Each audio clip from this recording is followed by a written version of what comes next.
now. And when you were appointed, there was a lot of jubilation as Chief of Army Staff because you are not a general who sits in the office. You are the one that is right there in the theater of warfare. You've served the nation meritoriously, and everybody is happy with you. I don't think there's any part of Nigeria today that has a Boko Haram flag hoisted since you came into office. You have cowardly attacks here and there on soft targets, which you cannot control, but which you are doing your best with modern gadgets to minimize and nip in the bud. For those of us close to the president, we are aware that for every single infraction, you have nipped over 99 others that you never allowed to come. And you're a man of action. So we applaud you. We are very proud of you for the services. Now that the president has said you should further coordinate all the service chiefs, just let us know your brief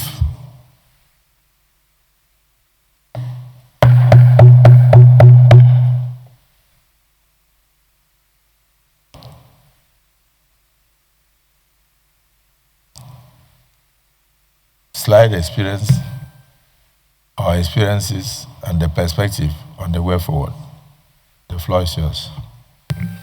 Thank you. Your Excellency,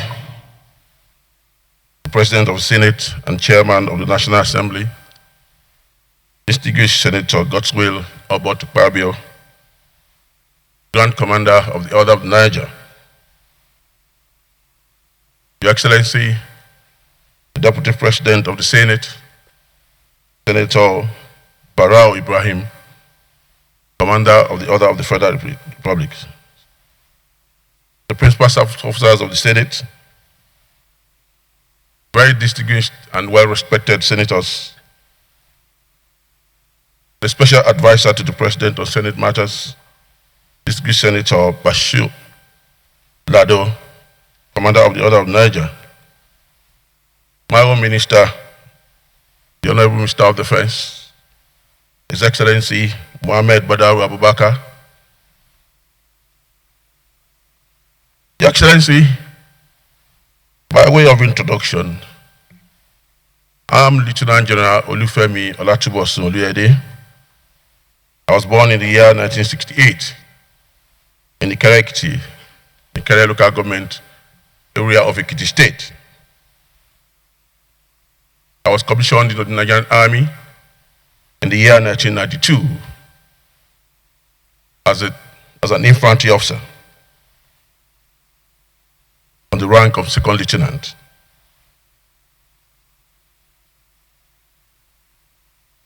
I have attended several courses in the course of my career, which has brought me this far. And the last was the senior executive course at the National Institute of Policy and Strategic Studies, Kuru, Jos, Nigeria.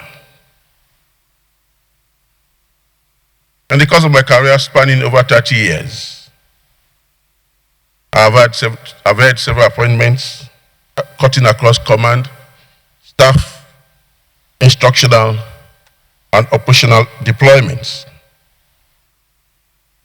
I've also participated in several operations, amongst which are Economic Committee of West African States Monitoring Group, ECOMOG for short, in Liberia, Operation Harmony 4 in Bakassi, and Operation Lafia Dole, and later Operation Adikai in the northeastern part of Nigeria.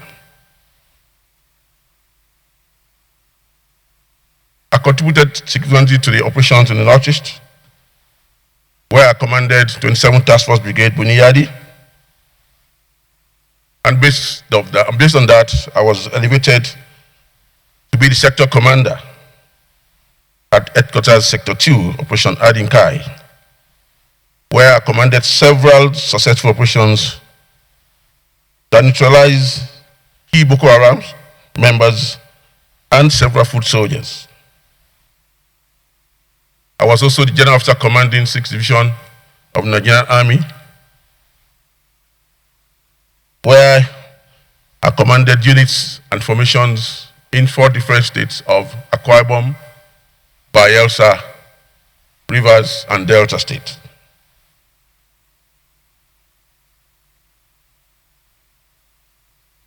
I was also the commander of the Infantry Corps,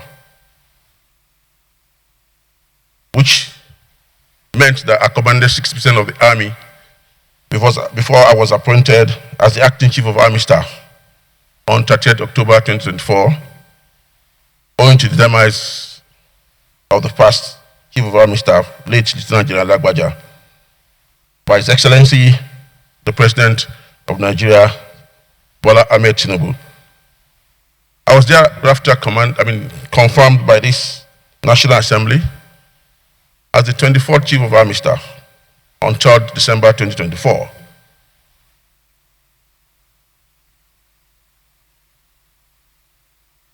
In recognition of my contributions over time, I have been conferred with several military honors and medals, which include Grand Service Star and the Nigerian Army Medal, which is meant only for Chief of Army Staff.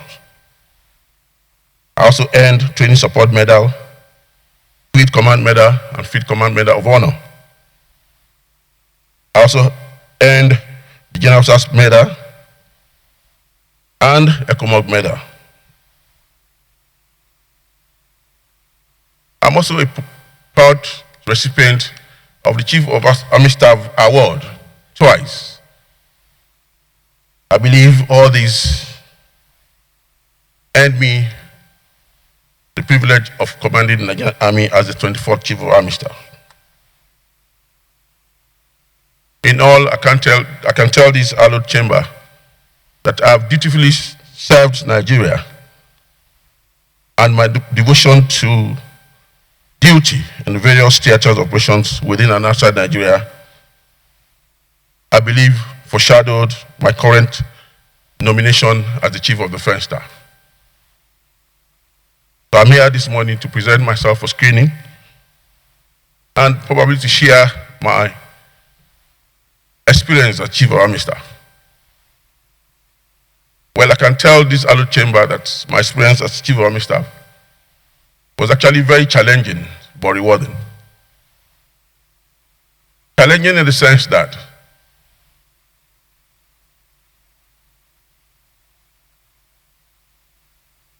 being a service chief in Nigeria, it's something that requires courage, extreme dedication, and commitment. And that means you have to submit yourself totally to not sleeping, to not having any time of yours, and doing everything under duress to make Nigeria safer.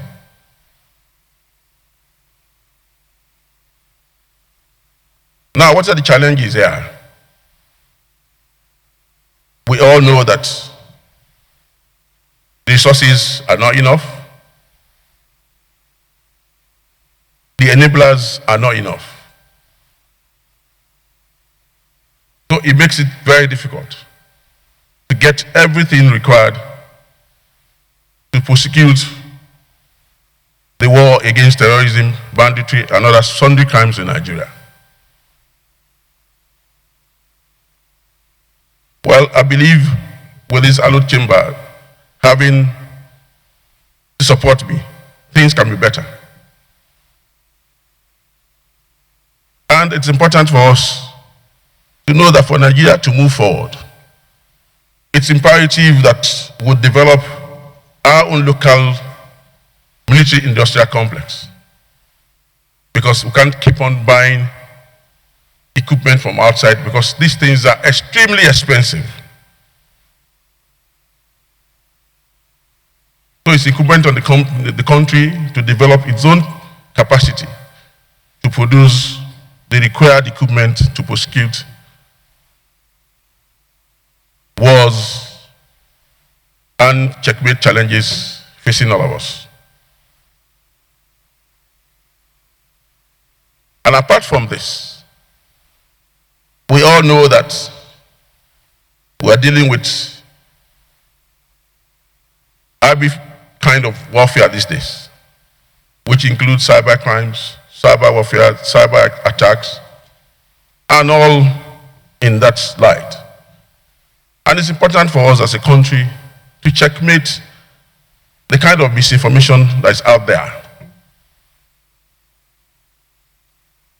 Because if this is not checkmated and on time, I think our challenges will be far from it over.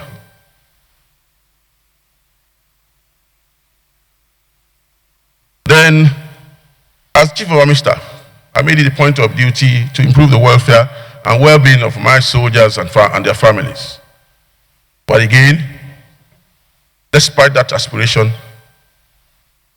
it became difficult to achieve in total because of lack of resources. It's very easy for people to say that soldiers being a soldier is just like any other job. But I want to tell this hallowed chamber with all due respect that there's something special in being a soldier. Because as a soldier, what it entails is that you have sacrificed your entire life for others to live. And for you to be a soldier, there's some element of madness. What do I mean by this? For a right-thinking fellow, when there is danger, you are expected to retreat. But for a soldier, you are expected to go forward and face that challenge.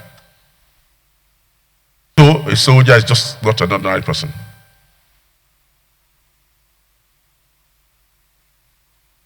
So it's important for us to look at soldiers the way they are looked at in other climes, giving their due respect, provided for, and maybe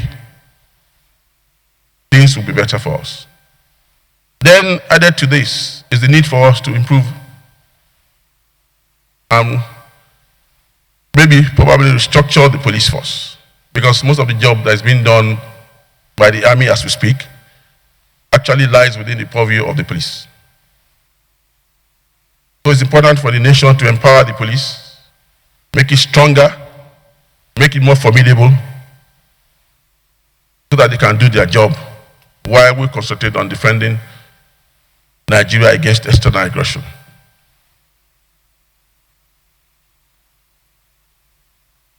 So when you aggregate all these points that I made, then I can tell you that my tenure as Chief of Army Staff has been quite challenging. But I can tell you that within the ambit of what we have and the resources made available to us, we're able to face some of the challenges. And I believe that things have improved tremendously, but we can do better. But in doing better, it requires a whole society approach. Everybody must be involved. I don't think it should be left only to the military to prosecute and face all these challenges. It's not going to work. It's important for all hands to be on deck to make Nigeria safer. That's my humble submission this afternoon. I thank you very much.